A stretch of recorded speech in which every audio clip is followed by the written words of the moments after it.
Hey, what's going on, everybody? Welcome back to the Fins Up Network. And I had some video content that I was planning on recording tonight.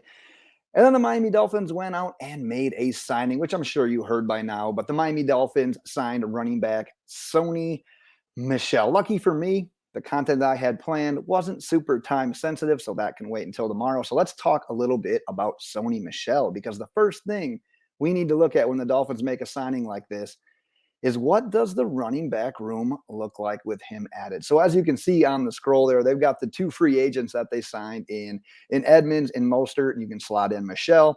You've got the guys that were already on the team with Gaskin, with Ahmed, Doaks, Zaquandre White, who they just signed as an undrafted free agent following the 2022 NFL draft. But if you look at his role, how things are lining up right now with those guys in the backfield, I still think it's Chase Edmonds and Raheem Mostert in that 1A, 1B role. And then you've got Michel competing with the rest of those guys for those RB3 duties. And the people that don't win that, there are definitely now going to be a couple of those guys that miss out on this team's final cut, whether that means cut outright or cut and maybe going on the practice squad like what Doaks did last year is yet to be seen. But what we need to keep in mind is the Dolphins haven't rostered a fullback for a few years now. Guess what? Mike McDaniel's the head coach.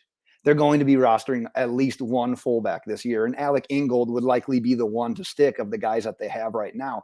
But if you look at Sony Michel as a player, I was super high on him coming into the draft out of Georgia. I like what I saw. I thought he had more break tackle ability than what he's shown so far in his years in New England and with the Rams. But the knock on him right now at the NFL level, he basically gets what's there. He's a pretty decent zone scheme runner, which works for this system. But at the end of the day, he gets hit, he's going down. I've found a stat on Twitter for his career. He averages 2.7 yards after contact per attempt. Last year alone, 53 running backs in the NFL averaged more than that. So what we're saying right now is that first contact happens, he's going down. He's not breaking a lot of tackles and getting more than what the line provides for him. But what he will do is the dirty work. Solid in pass protection, good with short yardage situations. And I know it's not sexy, but that pass protection is huge for NFL coaches, for all coaches in football, obviously. But being able to stick your nose in there and pick up that guy coming off the edge, coming up the middle, Sony Michel does that very well. I'm actually going to flash his stats with the Rams there because he only made 7 starts. The numbers aren't going to pop off or anything for you. He did add a career high 21 receptions, which is kind of goes against with what he's done in the past. He's not a big guy in the passing game. He's more of the pass protector than he is the receiver. That's going to be more of the Edmonds and Mostert role.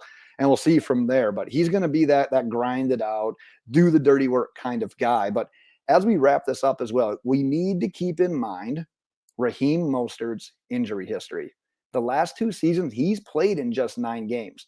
Also, he's only on that 1-year deal. So there's a chance that Sony Michel ends up with maybe potentially, if he gets those duties, the extended action if injury happens. We know that it happens all the time, and I haven't seen the contract numbers yet for this, but I'm assuming it's a pretty low-risk signing. But it doesn't hurt to have these bodies in training camp, in the room, have a veteran with that experience to teach the young guys. And like I said, pass pro, that's what he's going to excel at. That's what he's going to do at a higher level than he is going to be at the flashy, the sexy things that we see from running backs. But that's what we've got for Michel. I want to hear your comments in the comment section below because that's what it's there for, damn it. So if you haven't already, subscribe to the channel, and maybe I'll get around tomorrow to that content that I had planned. But until then, Dolphins fans, fins up.